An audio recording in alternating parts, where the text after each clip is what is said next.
তারেক রহমানের নির্দেশে পথচারীদের জন্য খাবার তুলে দেন অধ্যাপক ডাক্তার রফিকুল ইসলাম বাচ্চু। ওসমান গনি, শ্রীপুর গাজীপুর প্রতিনিধির ভিডিও চিত্রে বিস্তারিত।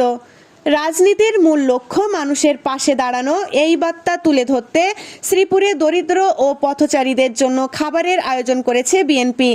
দলের ভারপ্রাপ্ত চেয়ারম্যান তারেক রহমানের নির্দেশে কেন্দ্রীয় নেতা ও গাজীপুর জেলা বিএনপির ১ নং যুগ্ম আহ্বায়ক অধ্যাপক ডাক্তার এস.এম. রফিকুল ইসলাম বাচ্চু বুধবার দুপুরে এ কর্মসূচিতে অংশ নেন।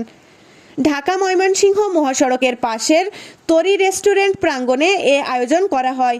সেখানে শত শত শ্রমজীবী মানুষ, পথচারী ও ভিক্ষুক শ্রেণীর মানুষ চেয়ার টেবিলে বসে সুশৃঙ্খলভাবে খাবার খান।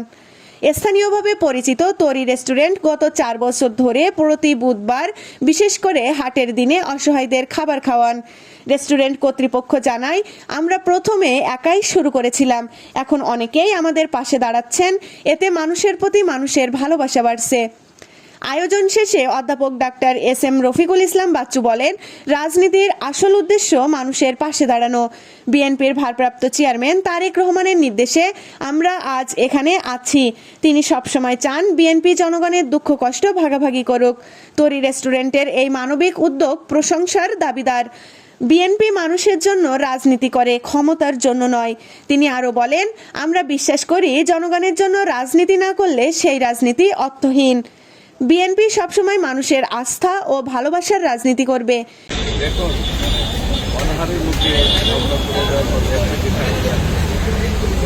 মানুষের পাশে দাঁড়ানো একটি আনন্দের, আমরা আসলে পারি না, সেই সীমাবদ্ধতার মধ্যে কিন্তু আমরা চাচ্ছি যে মানুষের মাধ্যমে যারা খেতে পারে না, বছরের শুক্রবার নিয়ে একটি মানুষ, সেই মানুষগুলোকে যদি আমরা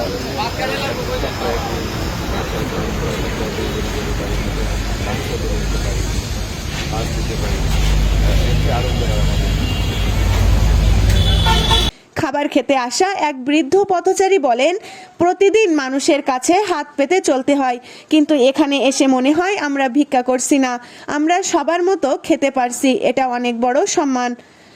আরেক শ্রমজীবী বলেন, এখানে এসে মনে হয় আমরা অবহেলিত নই, আমাদেরও মূল্য আছে। এই ভালোবাসা আমরা সব সময় মনে রাখব। AB news desk report.